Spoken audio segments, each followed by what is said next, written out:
2013 Australia Purple $2 Coronation coin. This famous coin is partly responsible for kicking off the colorized coin craze in Australia. Hello, my name is Garth, and this is Coin of the Week. This week we're looking at one of my favorite coins of all time. As you may already know, there were two versions of the coin made. One is much more valuable than the other, and we'll cover both in this video. Before we begin, make sure that you subscribe to our channel as we put out coin shorts every day and coin episodes every week. Many of us can remember getting this gorgeous coin in our change and being thrilled with the new design. I know a number of people who went out of their way looking for it at their local stores, and I myself tried getting it at several banks near where I worked. In the end, I only found a few examples, which isn't surprising as they struck less than 1 million of the standard issuing coins. The coin was struck to commemorate the 60th anniversary of Queen Elizabeth's coronation and seems to be far more popular than the mint expected. Over the years, the price of this coin has skyrocketed, but you can still occasionally find it in your change either by chance or by diligent pursuit. In 2013, the mint also produced a much scarcer C mint mark version of the coin. The C stands for Canberra, where the mint is located, and this variety was not meant for circulation.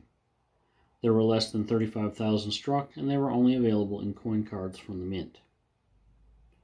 Many have since been slabbed by various companies, and as we'll see in a moment, tend to be very pricey.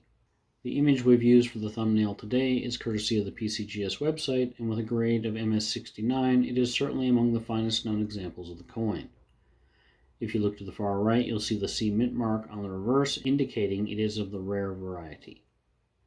One might be tempted to guess at a price range for this particular coin, but we'll leave that to the imagination. Let's start by looking at some slabbed examples of the more common coin. To begin researching, I went looking for an MS65 example currently available for sale on eBay and used the code to verify its authenticity. More importantly, the site will also show us the population.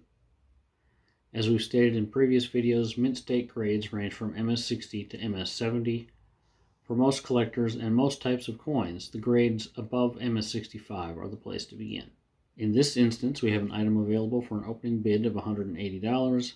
Before checking to see if that's a reasonable price, it is helpful to know the population. For this coin from PCGS, there are 1,475 examples currently graded MS65, and there are 820 examples graded higher. If we move one step up, again verifying an MS66 example, we see that the price jumps to $360 for this listing, and there are 724 examples at this grade. When buying popular coins like this, or considering getting one graded, it is helpful to remember that the population is only likely to grow, and that any one grading company is but a single example, and there will be coins available from other graders.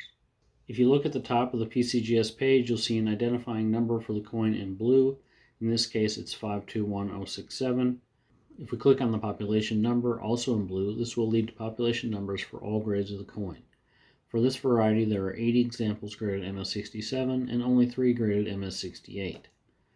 The column above shows the C mint mark variety. Notice that the number of examples graded MS67 and higher is far larger than that of the coin put into circulation. This is typical of any group of coins not meant for circulation.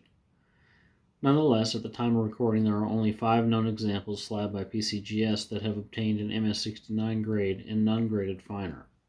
On eBay at the moment, an MS65 no C mint mark coin ranges from $180 to $750, with most examples priced around $400. A carded example from the mint, with a rarer coin and in a guaranteed uncirculated condition, starts around $600. But what about a slabbed C mint mark coin? For that, let's search for MS67 and see what we find. In this grade, we see less than 30 examples available, priced anywhere from $850 to $1,600. For MS68, the number available shrinks to 11, priced between $1,200 and $1,400. And as suspected, there are no MS69 examples currently available for sale on the site. So what do these high-grade coins actually sell for? Let's scroll through the solds and find out. To start with, it is apparent that the Coronation rolls continue to be a popular item with several sales in excess of $2,000. Many more are selling for less than $1,200, which is probably good value at this stage. The highest priced individual coins actually selling are the purple carded examples in the $600 range, and then we have one example of a slabbed coin selling for $600 in an MS67 grade. This suggests that the best value may still be in the purple cards. Just below, there are bagged examples selling for the same price with 5 coins, but they're loose and likely of a lower grade given the freedom of movement. It is important to note that these bagged coins are not cement mark coins.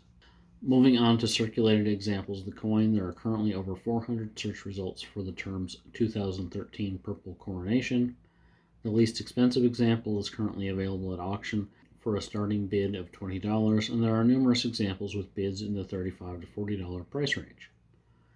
In general, I would be tempted to price the coin around $50 or 25 times face value. Let's take a look at some recent sales on the lower end of the spectrum. In the recent past, there have been over 500 sales, though some items are holders.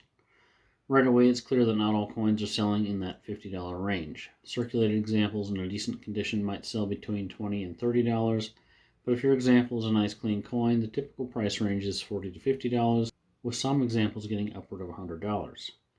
Once that price range is reached, though, it isn't a big stretch to find slabbed examples in the $150 range, which saves the expense of sending it in yourself if that's something that interests you.